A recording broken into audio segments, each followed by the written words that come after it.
Hey, g'day guys, Steve here. Now, well, we're all locked down. We're all locked down. We're all locked down in our workshops because of this coronavirus. Well, I suppose if you don't get it, well, worse good things could happen. But I haven't done a YouTube. I haven't done a YouTube for quite a while. But one of my members of my Steve's Festool Shed Talk Facebook page said, Steve, try and keep us happy and give us some more tips for our workshops while we're all in lockdown. And I'm sure lots of people are taking advantage of it as well, keeping away from, which is sad, keeping away from the grandkids and all that, which my grandkid came today and my son came today with they were riding their bikes and they wanted something fixed and they they stayed back while I put on some gloves and did it. I felt really bad. I was like, well, I haven't got it. But you know what? My daughter-in-law had it. Unfortunately, she had to go on a business trip and she had it. And never mind, she's past it now. But it's always that, can we wait a little bit longer just in case? Because at the moment I'm fighting fit and the mere fact of having any form of flu would be a real bummer. I'll be right at the same time, even though I'm in the danger group, 68 years old. That means that's right, 68 years old. They consider 68 as old.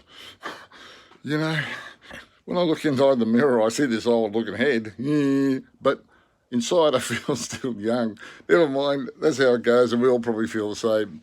But today I thought what I'd do is I've got all sorts of projects to do, least of which is I'm going to be moving soon to a new place.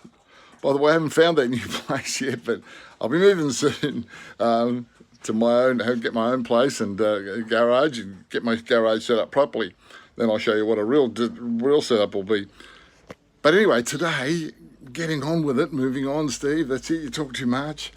I've decided I'm going to just do a little bit of sharpening up here and there. And one of the things, and I'll just turn the camera around.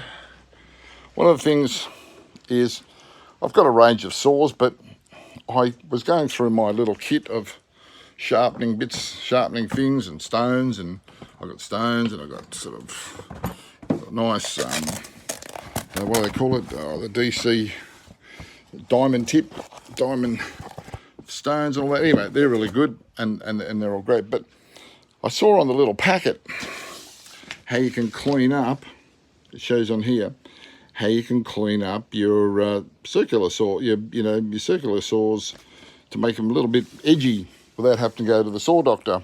Because all the teeth on this one are perfectly fine, a little bit gunked up. So what I've done is I've marked it with, and I'll get a Sharpie, just any old sort of pen, and then I just mark them. I'll see if I can go in there probably a little bit better. I just put the black over the tooth, just like that.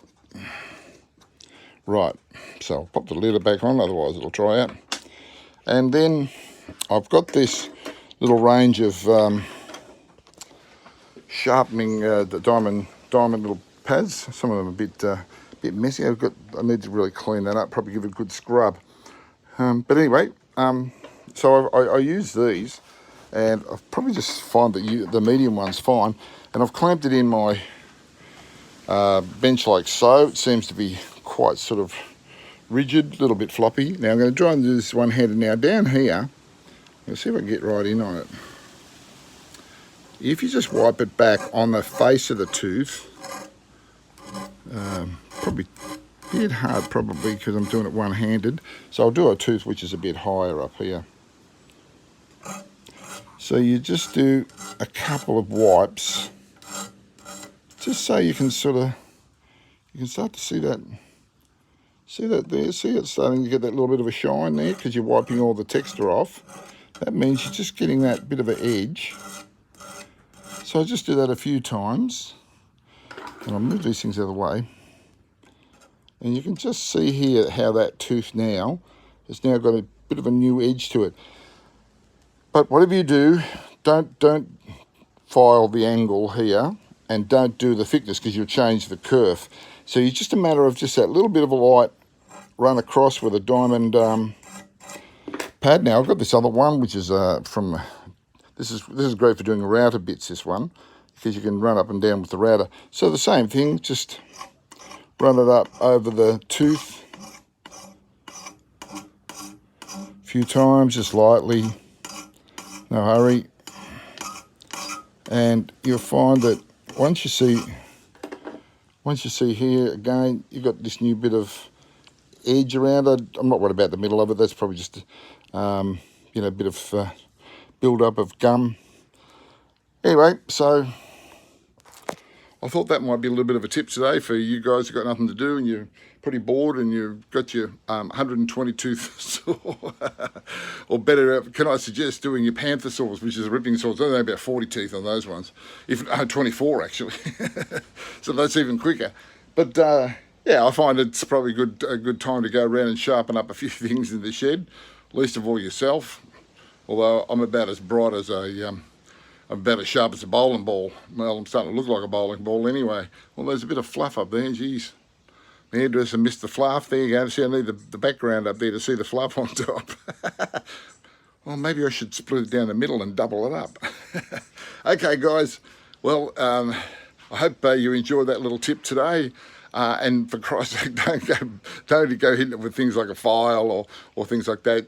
Just as long as it's I think generally you're better off using a diamond, some form of a diamond face sharpener, and use obviously, you know, sort of medium to fine, just to give it a bit of that sort of really bit of a fine edge again. So after I've done this video, I'll cut it, and if it turned out as a disaster, I'll come back with video number 2 and say, don't do it. Okay, see you guys, bye.